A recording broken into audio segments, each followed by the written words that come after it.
Today I want to talk to you about spotting trends, how to use this to make money in your life. Not only money, but in terms of making the personal decisions that you might. Now, a lot of times we see something repeated and we ignore it because it counters our bias. So we see our friend acting a little erratically and we don't necessarily, oh, he's a good guy, you know, he's got this, but you don't necessarily stop and say, why is this going on? And explore, because you're seeing various dots. Now, I say that these are dots on a piece of paper.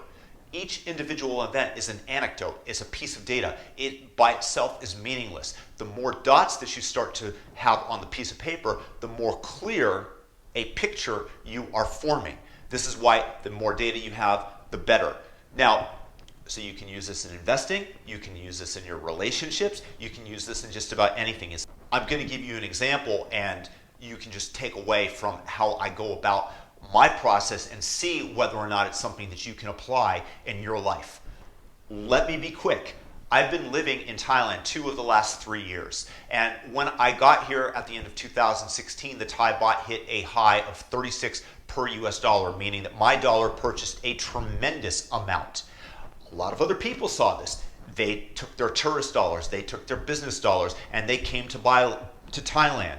There was greater increased demand for the currency because it was at a low price. You could purchase a lot for it. The demand for the currency drove the Thai baht into the stratosphere. Today, it's at a historical low, or near a historical low, of 30 approximately to the US dollar, meaning that My money doesn't go as far. and I'm a lot more wary about how I spend it, as is everybody else. Now, around Thailand, here's some data sets for you. Every single business that I've gone to has told me that they aren't making a lot of money, that the Thai baht is too strong, and that everybody is headed over to Vietnam. There are no more tourists. Prices on hotels have started to decrease because there is a decreased demand to come to the country. The same thing for business. Businesses are seeing this and they are not bringing their businesses here because it's simply going to cost them more. So they'll go somewhere where it's cheaper. This is like osmotically, where you have semi-permeable membrane and you have solvent on one side. That solvent in this case is money, and it passes through the membrane to equalize the concentration of the solvent. And this is the flow of money in this case, and why people are headed over to Vietnam. There's not a big barrier to doing so for many people. There are many choices. So my prediction is that the Thai government, because the people are feeling pain and they don't want any more unrest, are going to start what's called quantitative easing, aka printing money, a fancy word for it, and lowering interest rates in order to decrease the value of the currency and Make it better for the citizens of Thailand to avoid more unrest. So it's just my data points. The dots on the piece of paper are all the businesses that I've gone to that are complaining, that are petitioning the government.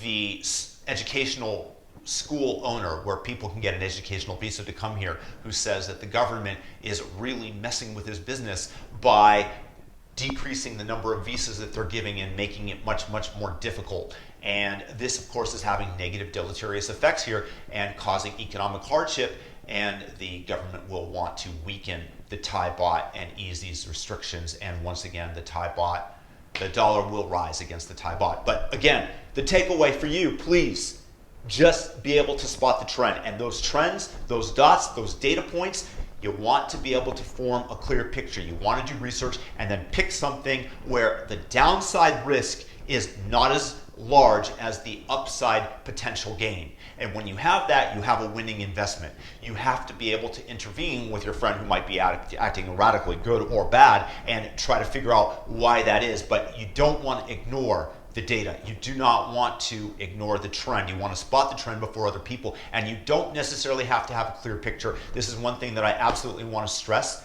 because when you have a completely clear picture, you always pay a high price for a rosy consensus. And you want to get in before everybody else sees what you do. So the picture does not necessarily have to be completely clear. You might be wrong. China might come in here. I might be wrong. China might come in here, pour money into infrastructure projects or something as they've done throughout Southeast Asia. But hey, you got to make a bet in order to win. Peace and blessings. If this video is helpful, share it, subscribe, and have a great day. Peace out.